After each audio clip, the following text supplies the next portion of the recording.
At my grandfather's will reading, my sister got $7.4 million. I got $1.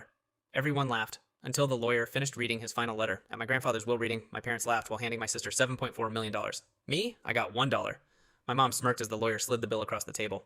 Maybe now you'll finally learn to earn your own money, she said. My sister Alyssa leaned back in her chair, already acting like she'd won the lottery.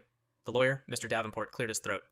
To my beloved granddaughter Alyssa, I leave my investment portfolio valued at $7.4 million. Alyssa squealed. Mom grabbed her hand proudly while Dad lifted his glass of whiskey. Looks like Grandpa knew which kid was worth investing in, he laughed. Then the lawyer turned toward me. And to my grandson, Daniel, he placed a single dollar on the table. I leave $1. The room burst into laughter. Dad slapped the table. Even in death, he knew Daniel would never amount to anything. Mom wiped tears from laughing. Some kids just don't measure up, Alyssa smirked at me. Don't spend it all in one place. 29 years of being the family disappointment summed up in one wrinkled dollar bill. But the lawyer wasn't finished. He pulled out a sealed envelope. There's one more thing. A personal letter your grandfather asked me to read only if Daniel was present. Mom frowned. What letter? Mr. Davenport opened it. If you're hearing this letter, he read, it means my family behaved exactly how I expected. The room went silent. To my son and daughter-in-law, for 30 years you compared your children. You praised Alyssa while making Daniel feel worthless. I watched it happen, and it disgusted me. Mom's face went pale. Then the lawyer continued. Alyssa, the $7.4 million is real, but every dollar is locked in a trust that releases $40,000 a year until you turn 65.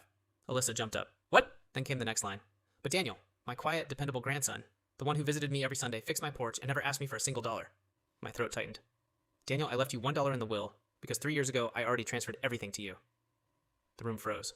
My lake house worth $2.6 million, the apartment buildings earning $380,000 a year, and my savings of $9.1 million. It has all been in your name for years. The lawyer slid a thick folder across the table. Property deeds, bank statements, ownership transfers, everything. Mom started shouting, This is fraud! We'll contest it! Mr. Davenport calmly replied, Your father completed 3 medical evaluations. Everything was legal. Daniel is the sole owner. Dad stood up furious. You manipulated him. I looked down at the dollar bill, then at my family. Finally, I said quietly, Keep the dollar. Frame it. I want to remember this moment. Alyssa was crying now.